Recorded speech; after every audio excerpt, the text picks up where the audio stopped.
Bandeko balandi émission Balobeli Mboka, Mbote Nabino, bisika bozomi partout na République démocratique du Congo.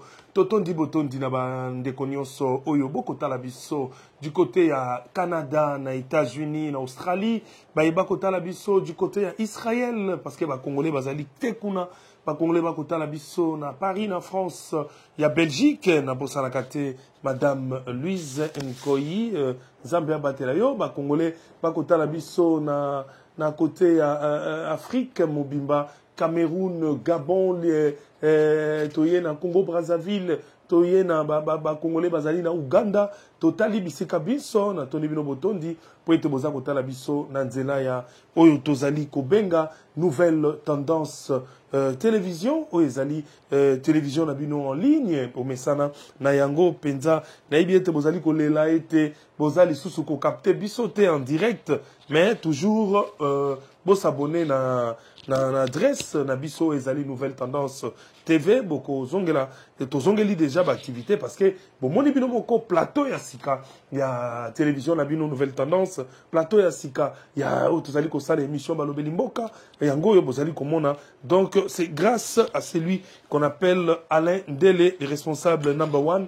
Il y a nouvelle tendance télévision pe na bosa na kate ko remercier lisusu bandeko ba kota la biso na nzela ya Molière Canal o ezali koleka na ba province nyonso ya République démocratique du Congo du côté ya Lualaba Congo central Mobimba tokei na Grand Équateur tozongi du côté ya Bandundu tozie Grand Bandundu tokei na bandeko bazali na Grand Kasai Loja Katakokombe bandu Kasai oriental Kasai occidental Zambe abatela bino penza na manson oyo e zali kolekana bisika wana na yango na kobosa na te penza ko yebisa na bakongomani nyonso tango bozali ko soki okuta na occasion ya kolanda émission salaka pe effort oyo bana ko partager yango po ete bandeko mosusu pe bayeba na ko yeba ba information ya République démocratique du Congo bongo bandeko penza na ebiete makambo mazali ko salema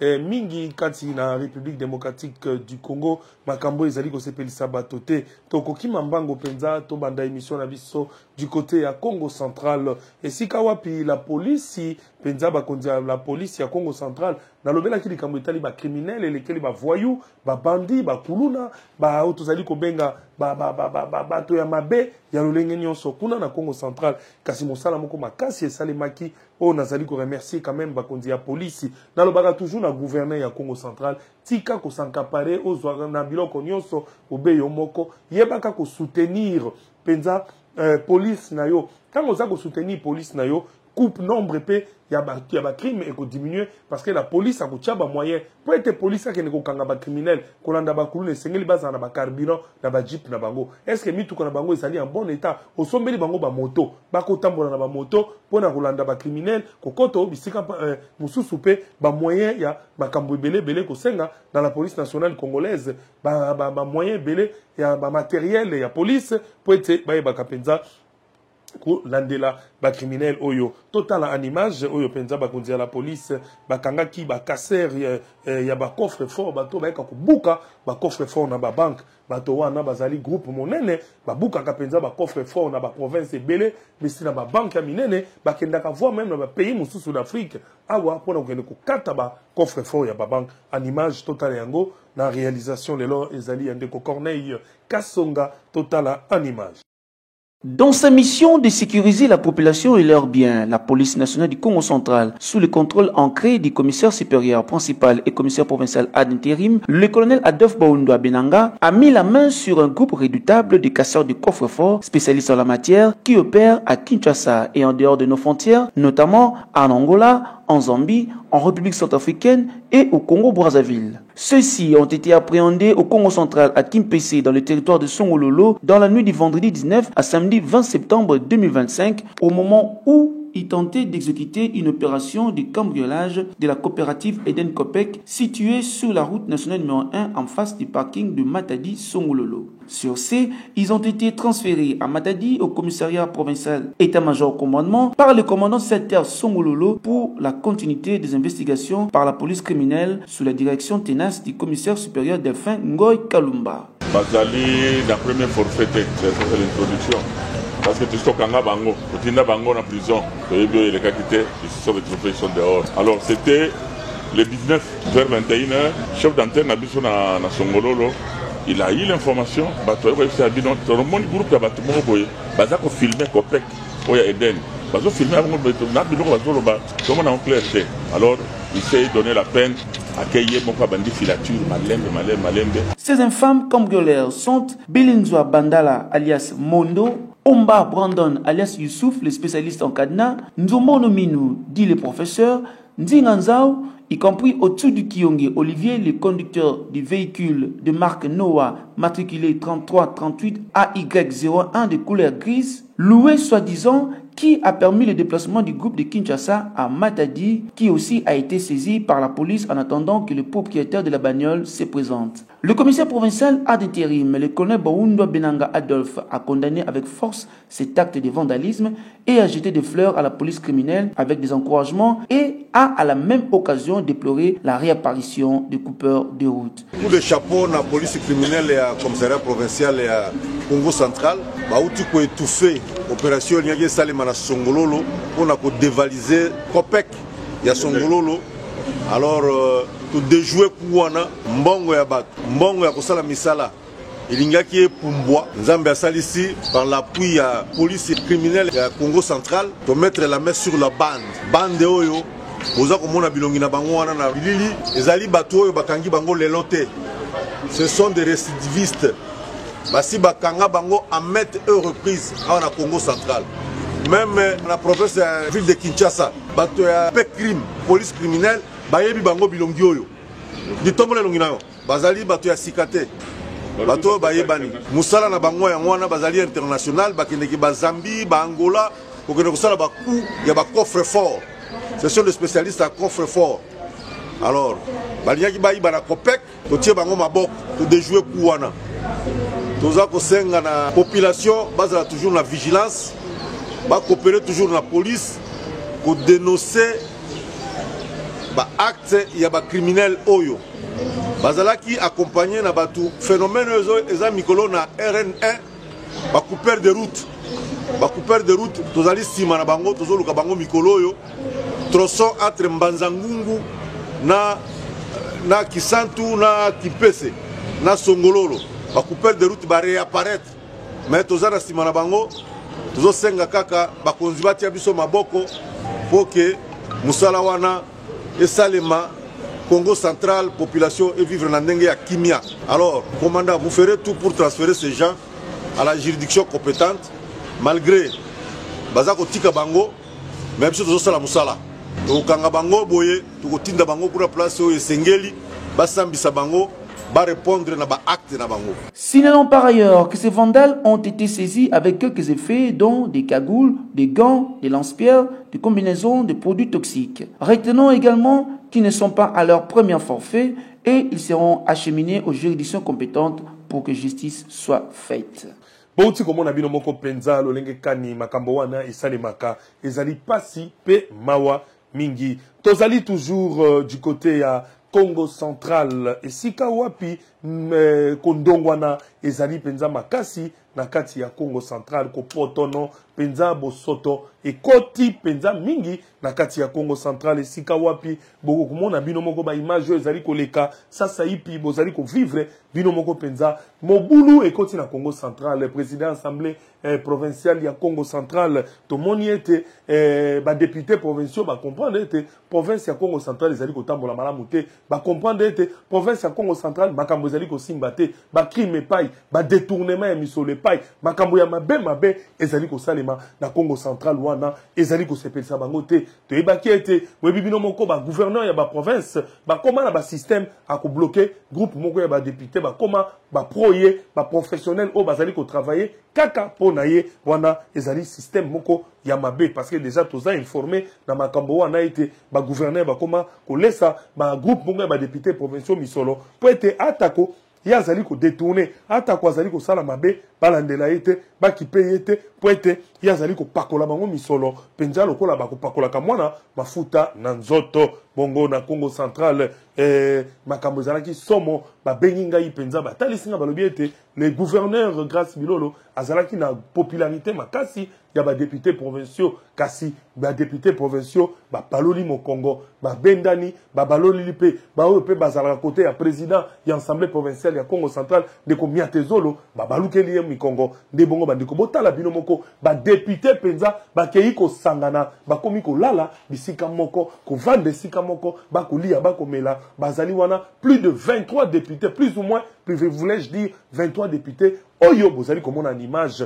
botala ya bino moko ba député oyo ndenge bazali ko fanda pe ko solola ko luka lolenge nini ba kosala na ete moto liboso azali visé le président de l'Assemblée provinciale à Congo central de Miatezolo ba député ba lobi lokola ye azali ko initié pona ko kwisa gouverneur ba ko bandana ko kwisa ye sima nde batia mandoki pona ko kwisa gouverneur parce que ba moni ete Congo central na bango ezali ya ko kufa penza ya ko sakanate wana naza komona ba député na moni même ancien gouverneur ancien vice-gouverneur et gouverneur ya comment rappeler gouverneur ya Congo central ndiko atuma to bwana ye pazali wana na linganga oyo et belé ba ye pa na ye et il semblerait même que gouverneur a bengisaki pe côté na ye ba député provinciaux oyaye ba yaki nombo ba mesanate au moment bazalaki belé et belé ba boyi ko faire souffrir population boyende député provincial et sengeli azala total en image nenge makambo zali ko salema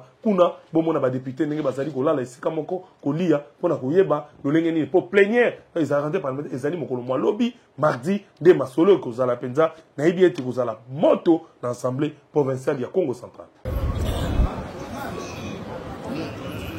L'heure est dépassée pour que je puisse dire des choses de contraire. Mais nous sommes là pour attaquer les valeurs.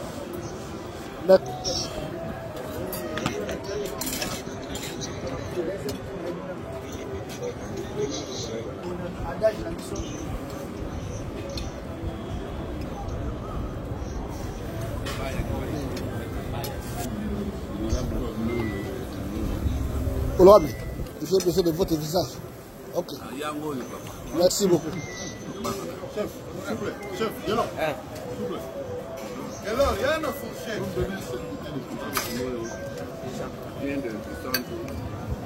Mbappé. Transfert de tricheur. L'éléphant est là. Lambalia. Lambalia. Kuna. Maman Rachel, un petit mot.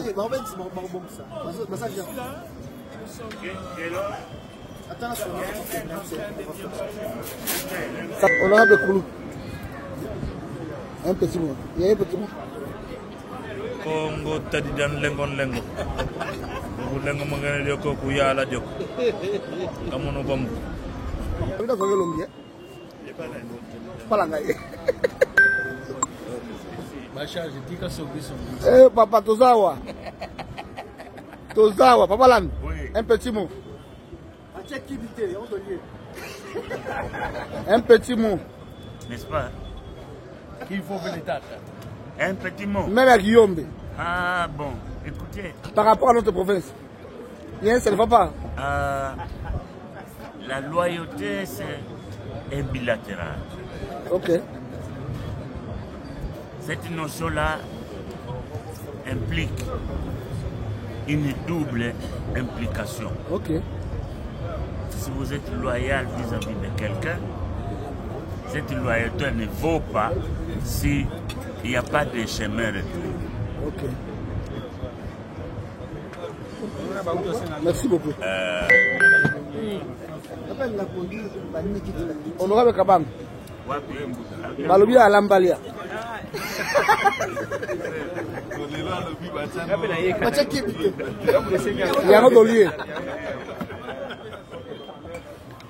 Ah, faire un assoir motion injuste, mais je suis à la guidée. 4e niveau. Lambalia. Non, matin après, on est 5e. C'est au kitchen de 5e qui première. Tozali toujours kuna na niveau ya Congo Central bandeko ndenge kaka na uti ko yebisa bino moto ezali kopela kuna na Congo Central ya kosakana te na utai ko yebisa bino ete ezali likambo ya kosakana nango te penza bandeko bino moko bo yeka penza makambo ezali kosalema kasi nako lobaki ete nako beta lisolo oyo ngai moko te yango wana na azali kobengela bino tokozwa en ligne moko ya ba grand notable na bengaka ye grand notable ya Congo na biso RDC mobimba ye asi alongwa na niveau ya kozala notable ya Congo Central kasi akoma notable grand notable ya RDC mobimba po ete azalaka na entreprise moko monene oyo lelo entreprise wana ekweya à l'époque ya président honoraire Kabila entreprise na bango bana mboka o bayebaka société ami fidèle yokason de Carlos Salim Lutete azalaki akoma grand notable ya Congo parce que azalaki na entreprise na niveau national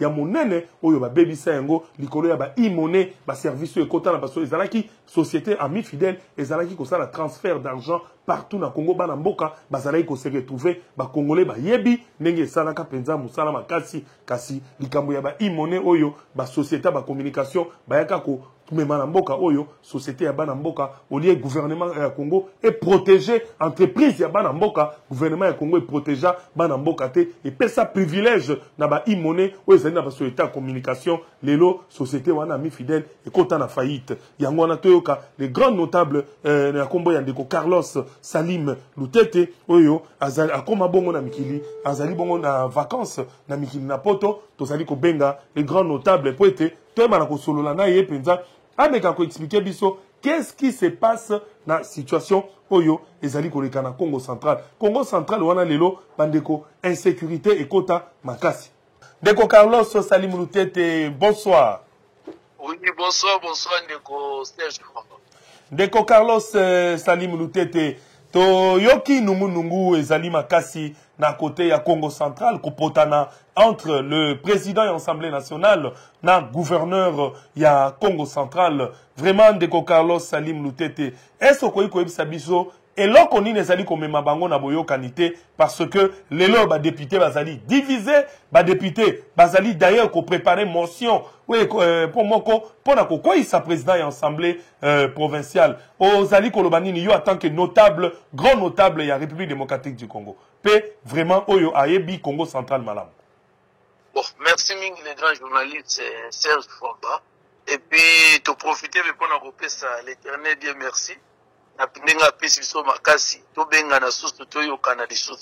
Normalement, les problèmes sont au niveau du Congo central, ils sont entre les députés et le président de l'Assemblée provinciale. Allô? Ah, wana bozali. Oui, toza kolanda, lobandeko. Donc, tant va voter à Grâce Bilolo, vous voulez que les députés mingi va faire confiance na Grâce Bilolo en tant que gouverneur à diriger la province à Congo central. Mais après avoir comme on a wana réseau ezali kosala biso défaut makasi. Allô? Tellement ébélé et puis interpellation, il y a contrôle parlementaire, ils ont ça la matière, ceux qui ici motion, ici pétition, ils ont étouffé et pas le président de l'Assemblée provinciale parce que le président de l'Assemblée provinciale, il y a soutenir le gouverneur, à soutenir l'exécutif provincial, ceux qui vont débuter, ils vont faire la bango, moyen ça comme tel, ils ont été. Il y a un député Moko et à moi, fait Jacques Badou, il y a un comme Kessé dans le bureau de l'Assemblée provinciale, tellement il était là pour révolter mais contentement on a aussi à niveau ya organisation na bango na niveau assemblée provinciale ba ko mona ke ba ya kolongola ba longola ke na poste on a pas assisté soutien na ba réunion na bango à huis clos mais ba député ba monité souffrance ya peuple éleki insécurité manque de création d'emploi gestion opaque et puis surfacturation ya ba nje o ba auto somba ya ba jeep o ba auto somba et puis ba proposition sur bazosala pour un contrôle parlementaire na niveau exécutif provincial ezosala mate ya ba monino oyo bazaki pour classe bilolo ba bendani ba komi ko contre ye. Si les 40 députés 23 oyo ba lobi non, nous devons changer les choses dans le niveau ya Congo central. Yango monike bazo proposer motion moko ko basaila présent à l'Assemblée provinciale ba monike ye mutazo défendre les gouverneurs et puis ba erreur za mingi na niveau ya président à l'Assemblée provinciale. Yango na ba monike faut basaila les pétitions ce qui ya longwe et puis ba moni pe côté gouverneur gestion na eza vraiment opaque.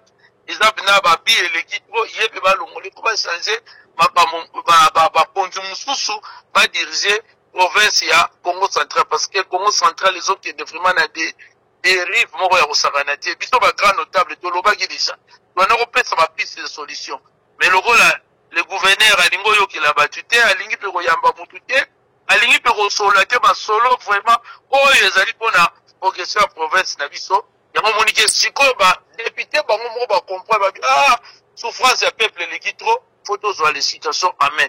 Donc moi en tant que les grands notables, j'encourage les députés jusqu'au yo, se lever, se mettre debout pour être changer ma solo ya province ya Congo central parce que c'est au continent rabo et ils allaient passer mine. Souffrance c'est comme tellement équi et puis mutu moko ko supporter on les sous azati.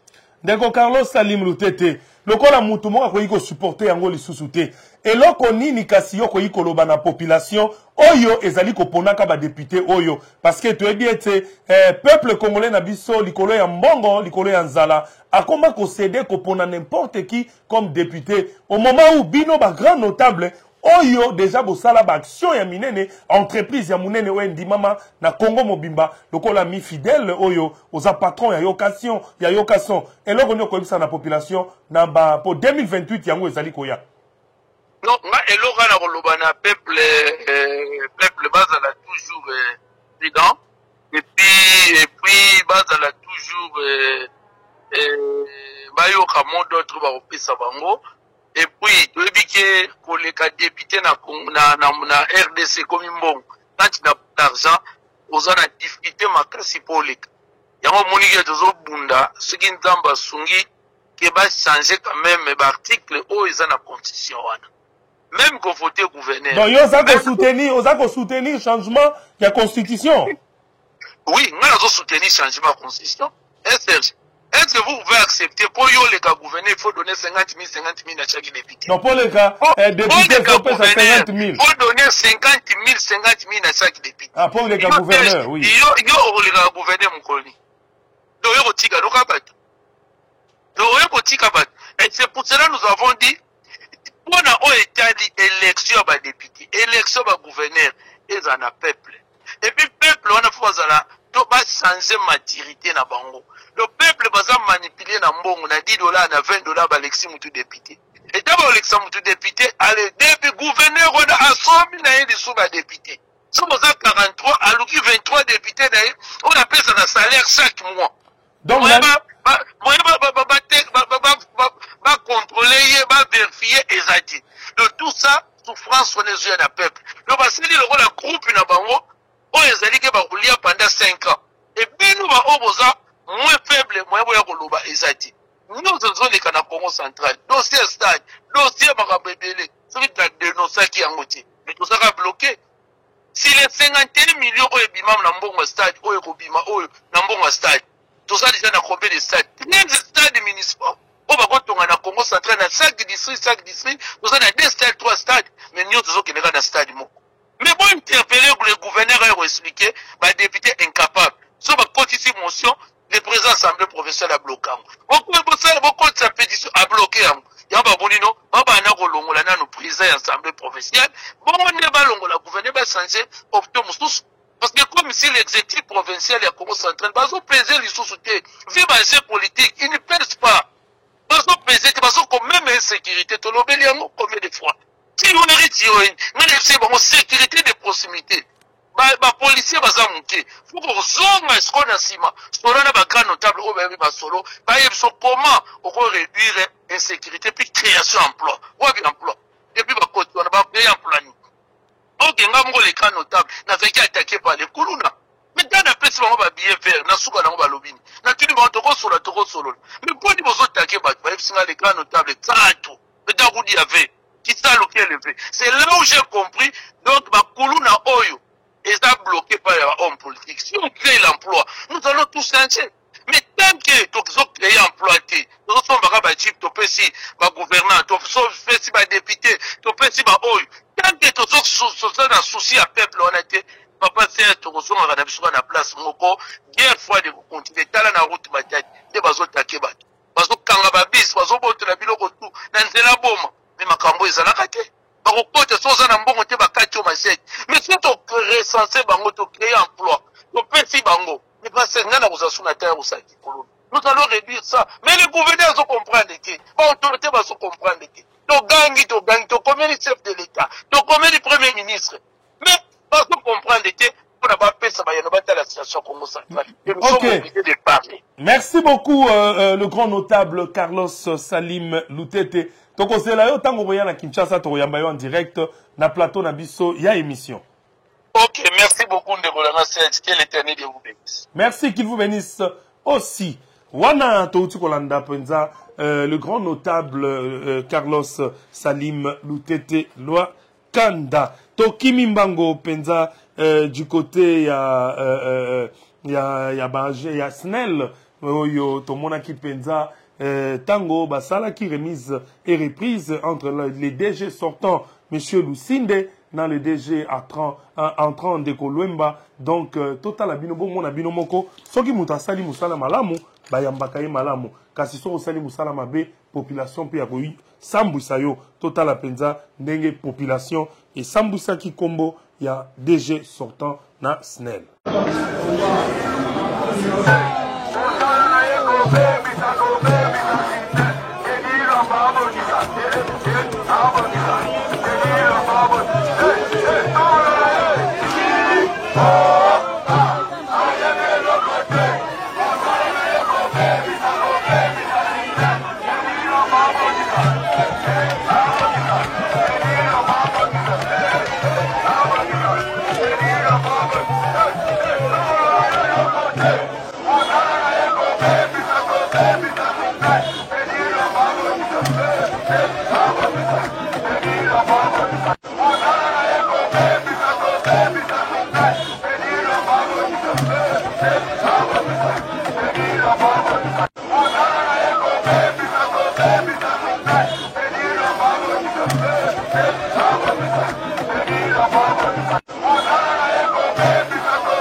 Tokei bongo na ngambo ya Assemblée nationale Esika Wapi Basali Kolobaete Kinshasa, c'est lundi 29 septembre l'an 2025. Les agents administratifs de l'Assemblée nationale crient à l'injustice. Ils dénoncent des manœuvres occultes qui prolongent leur misère sociale. Ils rappellent que leurs avantages sont un droit inscrit dans le texte. Ils jurent de rester unis pour faire entendre leur voix. Un nouvel épisode de tension qui alourdit encore les climats déjà électriques à la chambre basse du Parlement. Wana ezali penza d'Assemblée nationale et sikawapi population penza balela ki pe batelema ki makasi pona makambo matali bambongo na bango ba prime na bango penza agent et administration et Assemblée nationale basalaki penza moi mobulu esika wana na kati ya ba enceinte ya palais du peuple en image Kasongo.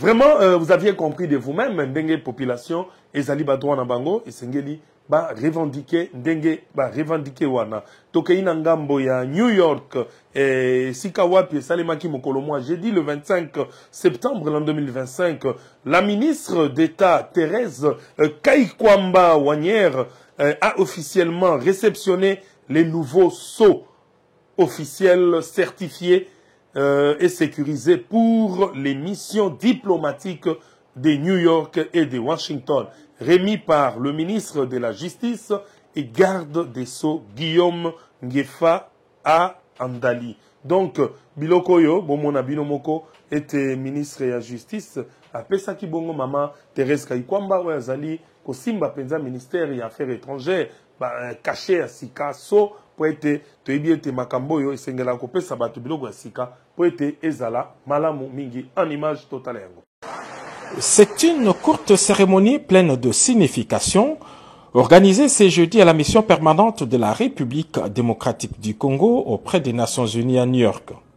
En réponse à la demande de la ministre d'État, ministre des Affaires étrangères, adressée à son collègue de la Justice, en vue de doter les missions diplomatiques des sceaux uniformisés, certifiés et sécurisés, le ministre de la Justice et garde des Sceaux, Guillaume Ngefa, a remis à sa collègue, chef de la diplomatie, ces nouveaux sceaux, qui les a transmis à son tour au chef de la mission permanente à New York, Zenom au Congo, puis au chargé d'affaires de la RDC à Washington. Les sceaux officiels ont pour rôle d'authentifier les actes et documents de nos institutions, de nos services publics et de nos missions diplomatiques, pour assurer leur uniformité, leur sécurité et prévenir toute falsification. Ma collègue, Madame la ministre des Affaires étrangères, m'a demandé de doter nos ambassades et missions diplomatiques de sceaux certifiés et sécurisés par notre ministère. C'est ainsi que, Madame la ministre d'État, nous garantissons la crédibilité et l'authenticité de nos actes officiels à l'international et que nous renforçons la confiance envers notre pays. En sécurisant nos sceaux et en protégeant l'authenticité de nos actes, nous affirmons la crédibilité de la République démocratique du Congo sur la scène internationale. Le garde des Sceaux officiel a par la même occasion retiré les anciens cachets. Le renouvellement de ces attributs du pouvoir s'ajoute à plusieurs actions entreprises par la chef de la diplomatie sur instruction du chef de l'État, Félix Antoine Tshisekedi Tshilombo, pour redorer l'image des marques de missions diplomatiques et consulaires de la République démocratique du Congo. Tokende Penza du côté à Kinshasa, Sikaskawa et Sikawapi, la ville a procédé à la démolition du nouveau centre de formation de l'honorable Bimwala, élu de Lukunga. Il y a quelques mois, le centre Bimwala, un espace culturel et de formation gratuite, avait déjà été détruit. Cette nouvelle opération suscite des interrogations, certains y voyant un acharnement politique. Selon des témoins, de personnes s'est trouvé encore à l'intérieur. Au moment de la démolition, les débris auraient ensuite été jetés dans une rivière voisine avec un risque accru d'inondation. Donc, total en image, vraiment, il y a beauté total en image de Corneille Kassonga. Bandeko, webi, likambo, ezali passe. Centre Bimwala Oyo, ezali, na beau marché, na, soko na beau sanité, na Kabambar, wana opusani, na rond-point. Centre Bimwala Oyo, bandeko, esika wana, babukaka yango. Référence ya Centre Bimwala wana, soko koye Kabambar, tout droit, au katisi na ngambo ya église catholique, opusani, rond-point moko ezalaka wana, ezali, mabele ya l'État. Bakanivo eleka esika wana. Esika wana basalaka yango bar. Nazoe ba rond-point na pona constituer yango pembeni nango tozaka pe na ba ezali na esika moko ba bengi ya bezali night club restaurant ezali na elopango moko ezali en face. Wana ezali ba référence bato ba yebi chez Yab ba ko comprendre na rond-point wana. Rond-point Bimwala esika wana centre de formation Bimwala ezalaki terrasse ezalaki restaurant batongaki likolo bakanivo oyo ville à Kinshasa eyaka déjà kobuka. Comment ville à Kinshasa esi ebuki eloko esi ekase sika wana po ete bato balongwa likolo ya kanivo bato balongwa likolo ya kanivo Kasi, ce qui est compliqué, monsieur Bimola, Batoya, monsieur Bimola, bah, y a des sources qu'on continue, qu'on sala moussala, dans le même endroit, wana. Et ali soni pe mao. La ville avait cassé. Bon, il compte sa ville, bon, y a des sources qu'on reprendre la même chose. Et ali malamonté. Et ali malamonté. Coup de chapeau dans des coléons, ou azali ministre provincial de l'environnement, dans Moussala Zali Kosal. Tant ou déjà ville et kataki yango. Bolongwa wane zali no pango na binote. Ezali mabele à l'état. Et si quand ezali rompo ezali espace ya terrain, ezali terrain à l'état. Potika kutonga ici kawana. Boye bape qu'on respecte gouverneur ya ville. Boye bape qu'on respecte ma ministre provinciaux dans Moussala Bazali Kosal. Babuka ki esika wana, babuka ki yango pamba te liboso. Boye si qu'on a esprit, il y a centre de formation, soi-disant gratuite. Mais, bon, ça, les centres de formation, pour boye que c'est boche centre de formation, bakuya go bukate. Non, il faut bosser la centre de bon son balopangu, na isika ya malamu, bosser la centre de formation. Mais na rompoe wana, ba mai, ba egu ya mai ezali wana, oye mimaka mai. Botika ko kisa batu soni, bolongolelo ko na bino wana, na félicité penza ministre ya environnement, na musala makasi, oye asali kat na isika wana. Totala en image.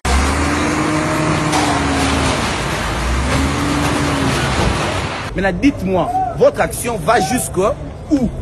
Il me dit non, c'est l'emprise. Vous parlez de l'emprise, pas de l'autre côté, mais de ce côté ici. Donc vous allez casser jusque vers Vénus et Al de la Gombe, tout ça. Il me dit oui. Pourquoi vous n'attendez pas encore qu'on vous confirme? On l'a appelé, il a rejeté l'appel. Je continue de le parler. Il dit à l'autre qui était avec lui là, Basala Ngombang Mbang. Basala Ngombang Mbang. On l'appelle, on lui donne le téléphone, il refuse. Maintenant, quand on l'appelle lui-même, maintenant il a vu l'appel. Ça, c'est un rendement de compte. Ça va continuer. Or, ici, ça n'a rien de politique. C'est un centre de formation. Un centre de formation. Un centre de formation. Un centre de formation pour la population. Il y a une école de l'autre côté. Ici, il y a un centre de formation et on vient détruire. C'est un terrain privé pour lequel il y a des titres et on vient quand même détruire. Et quelle destruction? Les chantres. Avec des gens, vous voyez des gens qui sont à l'intérieur des bâtiments, mais vous venez quand même détruire. Vous n'avez pas l'autorisation de détruire, mais vous venez quand même détruire. Vous fuyez les instructions qu'on vous donne au téléphone pour ne pas détruire, pour détruire le plus rapidement possible. Et lorsque vous détruisez, vous prenez tous les gravats et vous jetez ça dans la rivière, dans le cours d'eau. Vous prenez vraiment les gravats et vous jetez ça dans la rivière. En tout cas... Quelle gestion, hein? Si c'est ça la gestion de la ville de Kinshasa, quelle gestion? Vraiment, tant qu'il est du côté ministère provincial de la santé, voilà tous ali comme on a le ministre provincial de la santé, na kombo ya docteur Patricien Gongo, ou ya zali moko ya au cadre na kati ya parti bazali komenga MLC ya mwana mboka Jean-Pierre Bemba Gombo, wana tous ali comme on a penza campagne monene. Le ministre provincial de la santé azali kosala concernant ba comportement oyo tozali komona de Corneille ya kotiela ngai carton ya liboso azali koloba ete adulte à la muki atie makala na sachet lipa na boudin atiki polele topesa ye tolite pour ni topesa ye tolite boye bien te plus jamais ça boyoka eloko ezali koloba ndenge nini boko kende sika baza koteka makala ba mama ya makala azoteka ba makala nyonso atia déjà na sachet aputie makala propre na sachet mais soko ke sika baza koteka boudin okuti boudin polele mabele zo matela boudin salité zali ko matela boudin okuti Thomson bakalinga bati yango polele kwisi polele pope comme la zali ko somba boye zali malamu te bozwa yango bo partager yango hein adulte à la muki atie makala na sachet lipa na boudin atiki polele ngala bakisi Thomson ne kwisi hein soso akutumba hein botiki yango polele e ko matela salité na balabala to kaina carton ya mibale adulte à la muki atongi appartement ya 3 niveaux na 2 toilettes kaka topesa ye tolite et c'est bien topesa ye toli boye bien te plus jamais ça. Comment on tongi appartement à 3 niveaux au sali 2 toilettes? Mon tango dans le 3e niveau, pas qu'il t'a zongoti na se. Yeba ko sale loko na yo Et vraiment, coup de chapeau na docteur Patricien Gongo, na campagne aux Aliko Sala, pour na kubenda batomatoi, baye baete, bioko basaliko Sala, c'est contre l'hygiène, et zaliko me ba maladie, ébélé. Toye na carton ya misato. Adulte à la mouki, atongi morgue, non viable, tope qui sa te, boye bien te, plus jamais ça.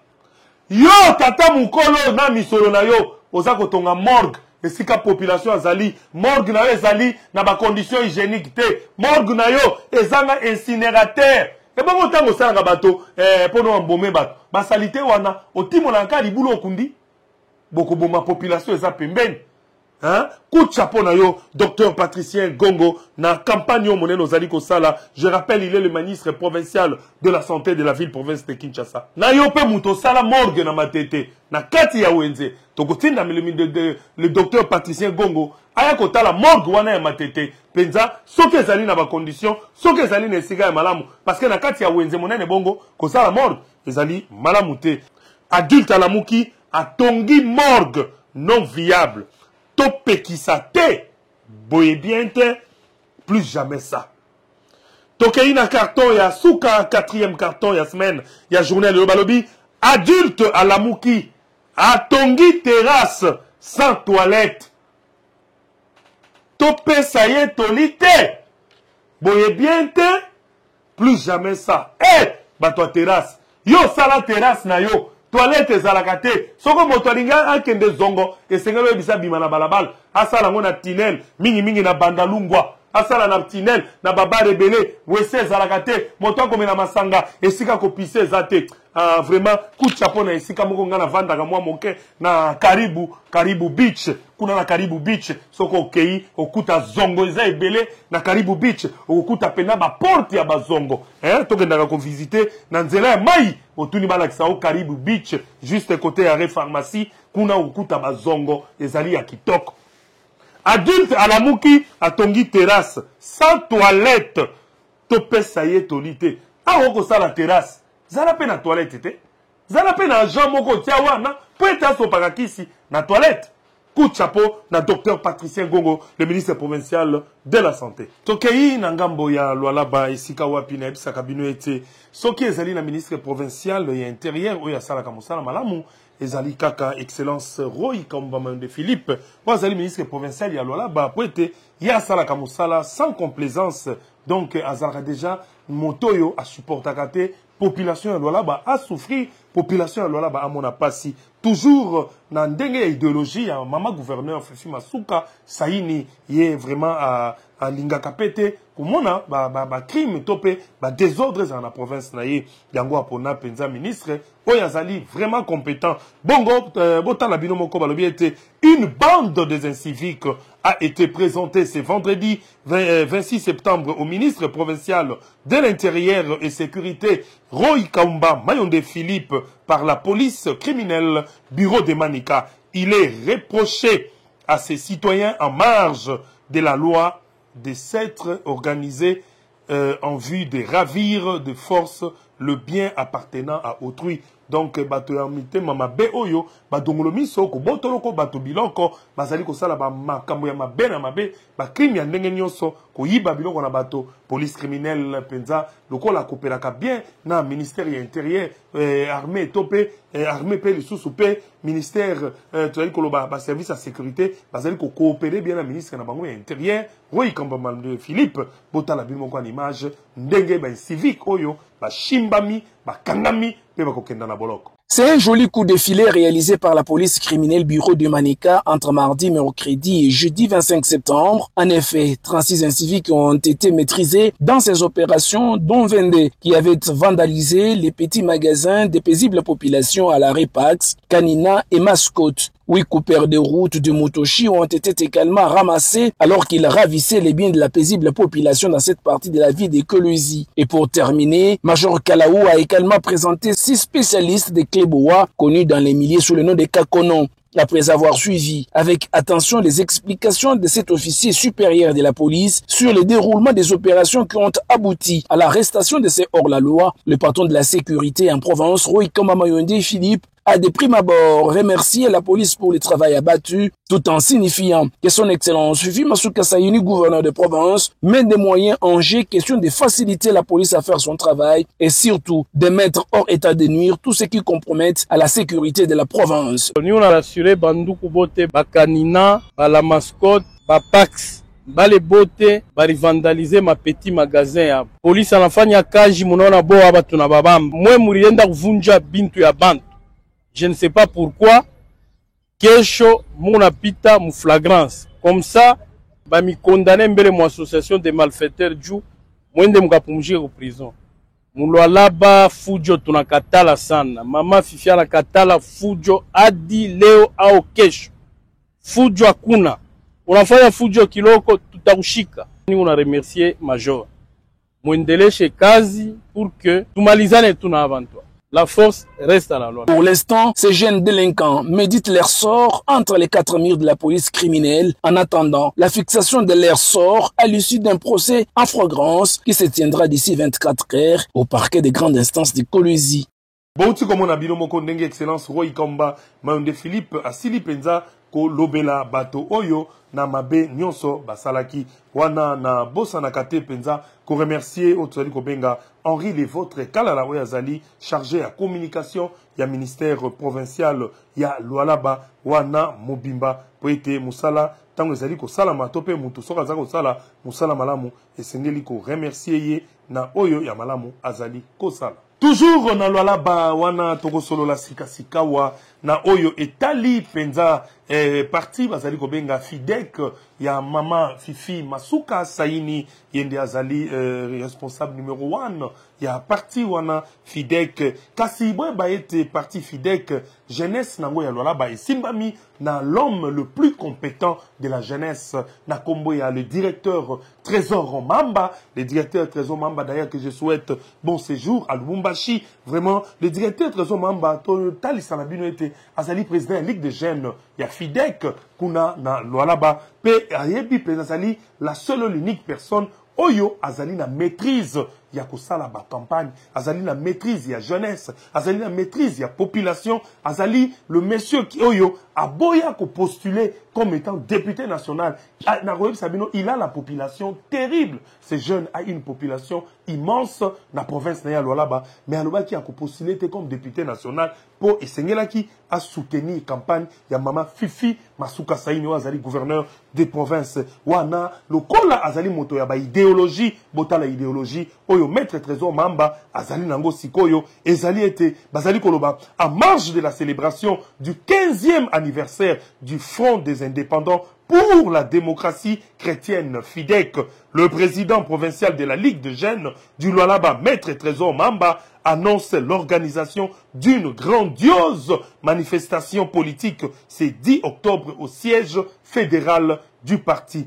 Placé sous le haut patronage de l'autorité morale du Fidek, son excellence Madame Masuka Saini Fifi, cette rencontre s'inscrit dans les dynamiques des mobilisations et des réarmements idéologiques de militants et sympathisants autour de la vision du parti. Wana penza ba ezali idéologie oyo maître Trésor Mamba azali koloba ete le 10 octobre oyo ekozala kafu makala ekomata putulu ekotikala ekozala mama na événement oyo azali ko benga ba jeune nyonso ya Fidek ba membre nyonso ya Fidek ezala ya FIMAS bino nyonso esengeli bozala penza na oyo bazali ko sala penza makambo ya minene ba préparatif oyo ya anniversaire ya parti Fidek ya mama Fifi Masuka. Je rappelle encore que maître Trésor Mamba azali directeur provincial ya brigade anti-criminelle, même anti-fraude, yende azali ko simba yango. Zambe abate la maître Trésor Mamba,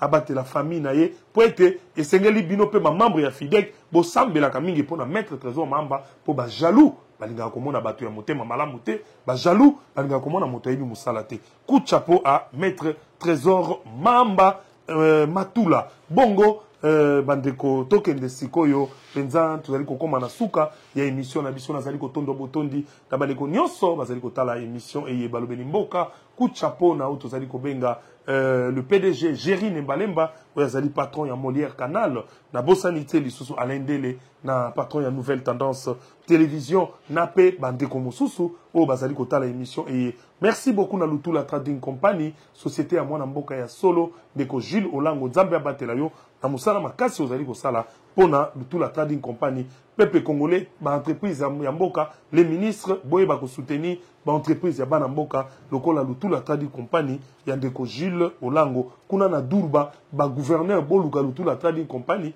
asala banzela asala makambo ya minene botonga ba école ya malamu. Merci beaucoup na ba technicien nyonso oyo basali mosala elongo na biso na bosanité ndeko Jordan Panzu esika zali nzamba batela ye abatela ndeko Corneille Kasonga wapona nini te ndeko Gédéon. Merci à ndeko Ted kuna na Molière Canal P DJ Lutiadila Benjamin Bonja ya mama Meda Mbombo Nzambe abatela yo vraiment bakongomani nyonso que Dieu vous bénisse ngai na bino tokutani mokolo ekoya.